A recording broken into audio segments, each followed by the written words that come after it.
여기서. 저한테도 무조건 하라 그랬는데 기억났다고. 저희 이 무한상사 내에 세븐 잡스예요. 대단합니다. 세븐 잡스. 밥까지 잡수시니까는 세 끼 포함하는 10 잡스입니다. 십자수요. 약간 저쪽 한번 보시고. 진짜 어울린다. 고맙습니다. 축하드립니다.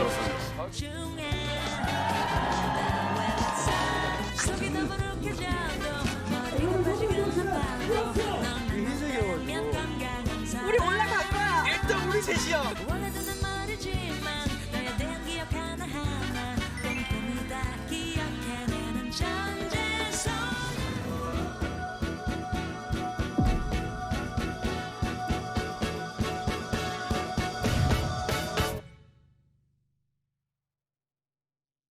와. 아 왔나요?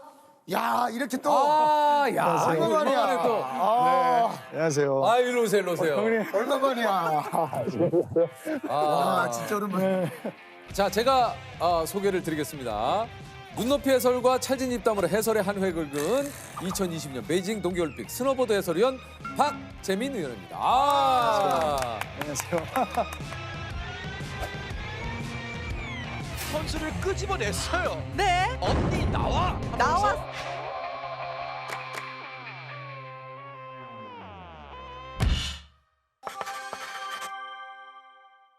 일단 소개를 좀 해주세요, 직접. 네, 안녕하세요. 이번 베이징 동계올림픽에서 스노보드 해설위원으로 인사드렸던 배우 박재민입니다. 안녕하세요.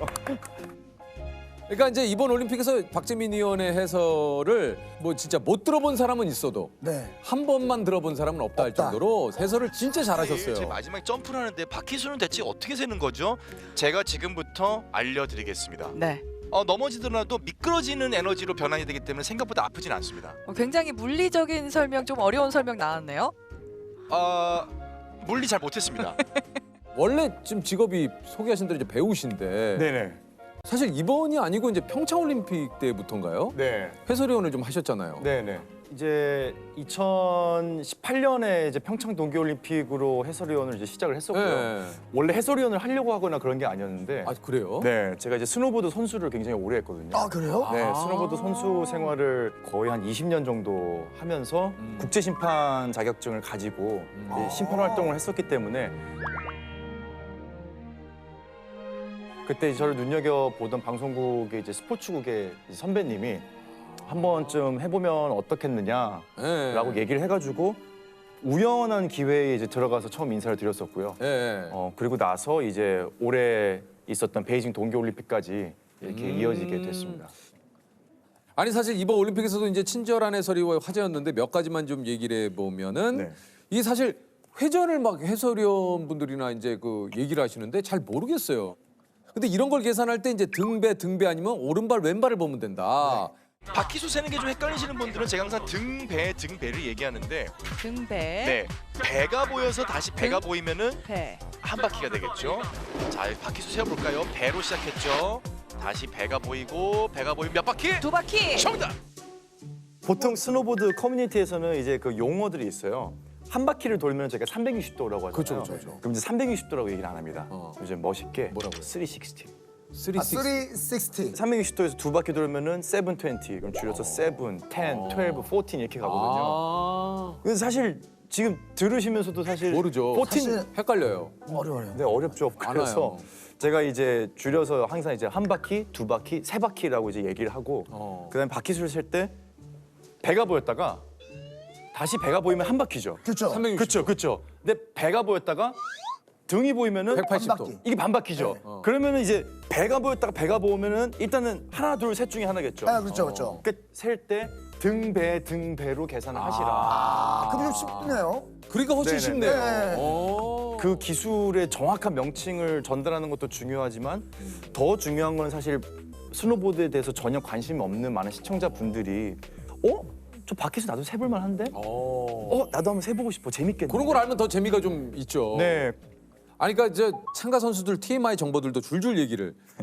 2월 12일이 생일인 독일 선수, 2018년도 서울에서 수술을 받은 영국 선수, 가스거 홍례문 앞에서 사진 찍어 올린 선수, 평창 올림픽 때 창문 열고 색소폰 불던 선수. 이건 좀 약간 TMI 아니에요? 진짜. 아니, 근데 약간 TMI가 있긴 아니 이건 좀 TMI지. 아니카 모건 독일 선수인데요. 불과 며칠 뒤 다음 주죠. 12일이 생일인 선수가 되겠습니다. 이따가 평창 동계올림픽 때는 연습 때 부상을 당해가지고 서울로 이제 긴급 후송이 된 다음에 결국 거기 서울에서 수술을 받고 아유. 재활되는 모습을 이제 SNS에 공유를 하면서 굉장히 많은 응원을 받았었거든요. 다행히 서울에서 수술을 굉장히 잘했습니다. 이 선수는 2018년에 한복에 갓을 쓰고 이 흥내문 앞에서 사진을 찍어 올리면서 기억납니다. 그래서 화제가 됐던 선수죠. 한국이 정말 좋다. 평창 동계올림픽 때 선수 내에서 민원이 있었습니다. 누가 계속 색소폰을 분다. 이 선수입니다. 음악을 또 사랑하는. 창문 열고 색소폰 부르던 선수 이 선수예요. 본인이 공개를 했어요. 자기였다고. 이건 뭐 서울에서 수술 받은 영국 선수는 뭐하러 얘기를? 이거 수술이 잘 돼가지고. 그래서. 네, 수술이 잘 됐고 그리고 실제로 이제 재활하는 모습을 SNS에 공유를 하면서 이걸 또 다 팔로우를 하셨구나. 네, 이제 본인이 수술 받았던 병원을 공개를 했어요. 저기 잠실에 있는 저기 아수병원에서 네. 수술 되게 잘 받았더라고요. 근데 그것까지 해설해 줄 거라고는 상상도 못했죠. 어떻게 보면. 그러니까 이제 경기 전에 이제 그런 선수들 참가하는 선수들 뭐 이제 인스타도 보고 뭐 이런 걸 다 팔로우를 좀 하시고. 네, 이제 그 선수들의 정보를 제가 이제 처음에 준비를 하다 보니까 그냥 선수가 어느 대회에서 어느 성적을 얻었고 이 정도의 수준의 선수고 하는 게 사실 좀 공감이 안 되는 거예요. 와닿지가 않고 그러다 보니 올림픽의 주인공들은 이제 선수들인데 이 선수들이 써내려가고 있는 드라마의 주인공들의 이야기를 좀 전달할 수 없을까? 근데 그러다 보니까 이제 이 선수가 너무 궁금한 거예요. 그래서 이제 SNS를 들어가 보고 가장 처음 올렸던 사진부터 마지막에 올렸던 사진까지 쭉 보다 보니까 그거를 네. 250명을 다 팔로우. 그거 어떻게 그걸 네네. 다? 영어 외에는 이제 모르다 보니까 뭐 일어나 뭐 불어나 뭐 러시아어 이런 건 다 번역해가지고 번역기 돌려서 뭐 근황이나 뭐 심경의 변화 이런 것도 좀 보고. 가족의 관계. 네네네. 뭐 생일. 최근에 뭐 이혼. 그거 어떻게 다 외워 그거를? 다 외우진 못하고요. 이제 A4 용지로 정리를 해가지고 그 파일을 노트북에 담아서 이제 중계를 하면서 빨리 컨트롤 F 눌러가지고 검색하고 이제 중요한 것들이 이제 또 밑줄을 쳐놨거든요. 누군가는 올림픽을 나가는 것 자체가 목표인 사람들도 있고 4년 내내 일만 하다가 올림픽에만 출전하는 뭐 선수도 있고 올림픽에 출전하는 선수들의 그 과정을 면면히 보다 보면은 250명의 선수, 250개의 드라마 이렇게 나오죠. 경제학도입니다. 경제학 학사. 네. 아담 스미스 보이지 않는 손. 네네. 공부했겠죠? 무슨 손이요? 그렇습니다. 최근에도 좋은 일이 있었어요. 지난 9월 달에 약혼녀에게 처분을 하면서 결혼 소식을 또 발표를 했거든요. 네. 호프마이스터 선수는 이 선수는 직업이 또 특이합니다. 경찰관입니다. 호프마이스터 경찰입니까? 네, 일단 뒤에 좀 뒤져 있어도 네. 쫓아가는 거에 되게요. 잡는 거를 많이 해봤겠죠? 네네네. 이게 이제 그 여자 평양대회전 순위 결정전에서 슬로베니아의 코트니크 선수가 네. 동메달 딴 순간 하신 말씀도 이게 좀 화제가 됐어요. 그러니까 아이를 낳으면서 경력 단절로 많은 것을 포기한 어머님들이 계시다. 늦지 않으셨다. 대한민국의 많은 어머니들이 아이를 출산하면서 이 경력 단절 혹은 내가 정말로 많은 것을 포기해야 되는 그런 부분이 있지 않습니까? 맞습니다. 이제 시작하셔도 됩니다. 할 수 있어요. 늦지 않았습니다. 아이를 낳고 은퇴를 했다가 돌아와서 올림픽이라고 하는 와, 이 무대에서 네. 동메달 본인의 커리어 최고의 무대를 10대도 아닌 20대도 아닌 지금 2022년에 만들어냈습니다. 그렇습니다. 던져주는 메시지가 뭐겠습니까? 여러분도 할 수 있습니다. 할 수 있습니다, 여러분. 늦지 않았습니다. 늦지 않았습니다. 그러니까 요게 이제 잠깐이었지만 정말 단순히 경기 결과만 얘기하는 것이 아니고 이 진짜 경기를 위해서 올림픽을 위해서 얼마나 많은 노력을 했는가를 여기 또 이런 그 얘기를 통해서 또 전달을 해주신 거죠. 글로리아 코트니크라고 하는 선수가 제가 정말 좋아하는 친구인데 이제 계속 팔로우업을 하는 선수다 보니까 중간에 한번 아이랑 찍은 사진을 올렸는데 이제 그런 글을 남겼어요. 코트니크 선수가 시합장도 그립고 경쟁도 그립고 다 그립지만 지금 이 순간에 그 무엇하고도 바꿀 수 없다. 난 돌아가지 않을 것이다. 라고 이렇게 글을 남긴 거예요. 그래서 저는 코트니크가 복귀를 하지는 않겠구나. 그래서 이제 뭐 인사도 남기고 난 너가 다시 좀 시합장에 왔으면 좋겠는데 그래도 응원한다 이런 뭐 글도 남기고 했었는데 왔는데 3위를 한 거예요. 그러니까 본인의 인생의 최대의 업적을 코트니크 선수가 그 동메달을 딱 따고 나서 눈물을 흘리는데 저도 막 눈물이 막 그렇죠. 그럴 수 그럭그럭 있죠. 차는 거예요. 네. 자 코트닝 선수 우리 저도 지금 눈물이 나네요. 지금 예. 많이들 이제 출산하고 나면은 좀 그렇게 도전을 하는 경우가 굉장히 어렵다고 생각을 하거든요. 근데 저도 이제 아기를 이제 육아를 제가 하고 있어요. 이제 처가 좀 바빠서 이제 육아를 제가 하다 보니까 아침에부터 저녁에 잠들 때까지 하루 종일 붙어서 아이를 바라보고 있으면 너무 행복하지만 너무 힘들거든요. 근데 저는 그래도 프리랜서라서 괜찮은데 와, 이게 휴직을 했다가 복귀를 하려고 하는데 그마저도 사실 어떤 눈치와 이런 것들하고 또 맞닥뜨려야 하는 엄마들을 생각을 했을 때 용기를 주고 싶다는 생각이 좀 들었죠. 네. 아니 그저 우리 평창 올림픽 때 은메달을 딴 우리나라 그 배추보이 이상호 선수가 네네네. 이번 올림픽에서 0.01초 차이. 아, 네. 진짜 이게 진짜 월드컵 때도 그렇고 이상호 선수가 너무 성적이 좋아가지고 네네네. 네네네. 사실 좀 기대를 좀 많이 했었거든요. 8강전 출발합니다. 스타트 좋아요. 아까 저번 16강보다 스타트 좋았어요 지금. 이상호 레드 코스. 이상호 라인 좋습니다 지금. 공격적으로 가고 있어요. 자신감이 있어요. 이상호. 자, 앞서가죠. 자, 이상호 마지막. 마무리. 이상호. 자, 이길 수 있어. 이상호.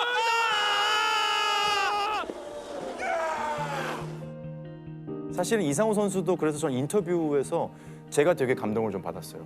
결과는 아쉬울 수 있지만 후회는 절대 없다. 그러니까. 네, 나는 최선을 다했다라고 얘기를 하면서 사실 뭐 8강에서 져서 결국 이제 5위를 하기는 했지만 제가 할 수 있는 것들을 제가 다 했기 때문에 조금 아쉬운 결과긴 하지만 그래도 후회는 없다고 지금 생각하고 있어요.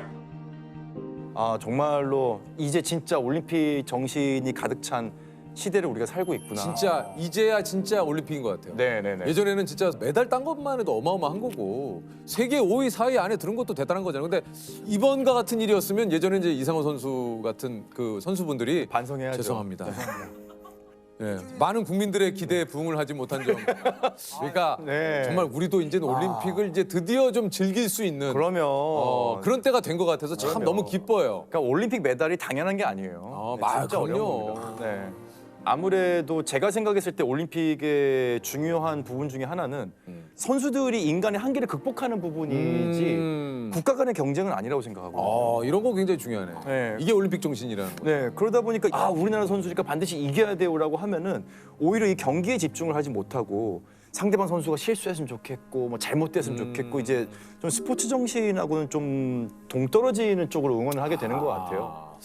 아니 그 다른 나라 경기 해설 할 때와는 다르게 또 우리나라 선수들이 경기할 땐 또 감정이 또 입이 좀 되지 않습니까? 아무래도 다르죠. 목소리 톤도 좀 달라지고. 네, 다를 수밖에 없고요.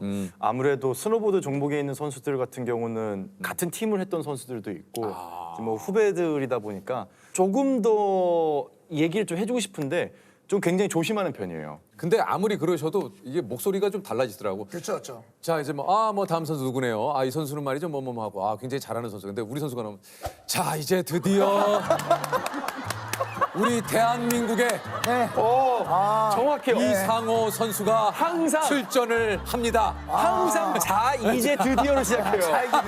아니 진짜로 어느 자료 화면을 보더라도 무조건이에요 무조건. 독일의 바우마이스터 선수도 탈락을 했고 네. 강력한 우승 후보 드미트리 로지노프 선수도 탈락했고요. 자 이제 대한민국의 이상호 선수 경기를 치르겠습니다. 자 이제 대한민국 차준환 선수 연기가 펼쳐지겠습니다. 한숨 그만 쉬세요. 네. 아니 근데 우리나라 최연소 스노보드 국가대표 선수인 이채훈 선수에게 네. 개인적으로 장학금도 주셨다고 그래요. 예. 저도 스노보드 선수 생활을 오래 하면서 갖고 있던 가장 큰 고민 중에 하나가 1년 내내 아르바이트로 돈을 벌어서 스노보드 선수를 하는 그 짧은 3개월 동안 돈을 다 쓰는 거예요. 그러니까 돈이 생각보다 굉장히 많이 들어가요. 이게 또 장비도 해외도 비싸고. 좀 가고 그래야 되잖아요. 네, 해외도 전지훈련도 가고 저도 뭐 뉴질랜드 전지훈련 한번 갔다 오고 하면은 사실 돈이 굉장히 많이 깨지거든요. 들죠. 근데 초중고 학생들은 뭐 아르바이트를 할 수 있는 것도 아니고 전적으로 부모님의 생계에 영향을 받을 수밖에 없는데 코로나19가 딱 오면서 제가 일이 엄청 많이 끊긴 거예요. 그러니까 제가 되게 경제적으로 좀 이렇게 한번 휘청을 했어요. 2020년에. 근데 그러면서 2020년 겨울에 스키장을 딱 가서 이제 후배들을 딱 보니까 와, 내가 이렇게 힘들 정도면은 이 선수들의 부모님들은 거의 다 자영업자신데 훨씬 힘들겠구나. 그 실제로 얘기를 들어보니 시합을 안 나오는 친구들이 좀 몇 명 있었어요. 이게 감당이 안 돼서. 그래서 후배들을 좀 도울 수 있는 방법이 없을까? 해서 이제 장학금을 이제 자비로 주기 시작했죠. 진짜 대단하네요. 근데 이제 이채훈 선수가 사실은 올림픽에 이번에 참가를 못했어요. 그러니까 명단에 못 올라갔어요. 그래서 아쉽다. 그래도 뭐 아직 어리니까 다음 올림픽에 참가를 하겠지 했는데 올림픽 개막을 하면서 이채훈 선수가 이제 예비 리스트에 있다가 탁 올라간 거예요. 네. 그 소식을 전해 듣고 막 저녁에 막 목이 메는 거예요. 너무 기뻐가지고 근데 이제 조금 걱정되는 부분은 좀 있었어요. 사실은 지금까지 제가 하고 있는 중요한 원칙 중에 하나가 누가 얼마나 받았는지 이제 공개를 안 하는 이제 거거든요. 네, 그래서 사실 이제 학생들도 지금 누가 줬는지 아마 모를 거예요. 받는 사람들은 아마 계속해서 좀 자비로 좀 주지 않을까. 지금까지 계획은 그렇습니다.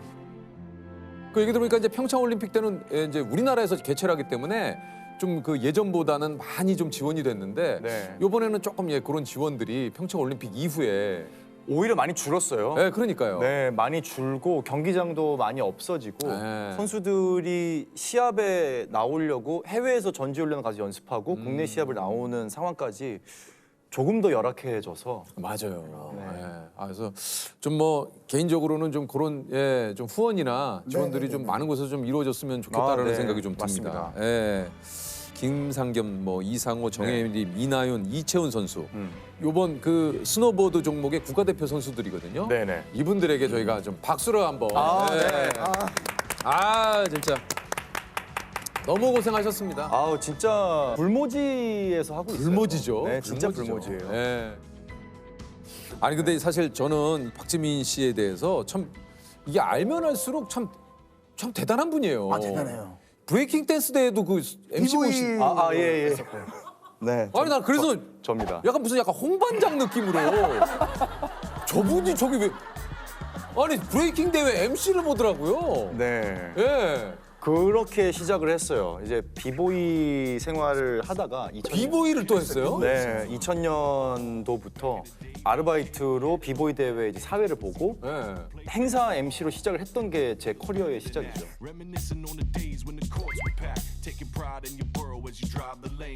아니 그 비보이를 언제 하신 거예요? 저는 이제 96년부터 마지막 배틀 대회 나가서 우승한 게 아마 2008년 정도까지. 네, 그리고 나서는 이제 데뷔하고 나서도 저는 비보이 생활을 좀 했었어요. 그래서. 진짜요? 콘서트 가수들 콘서트 좀 많이 하고.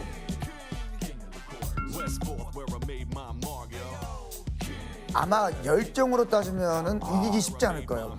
또 길거리 농구도 하고.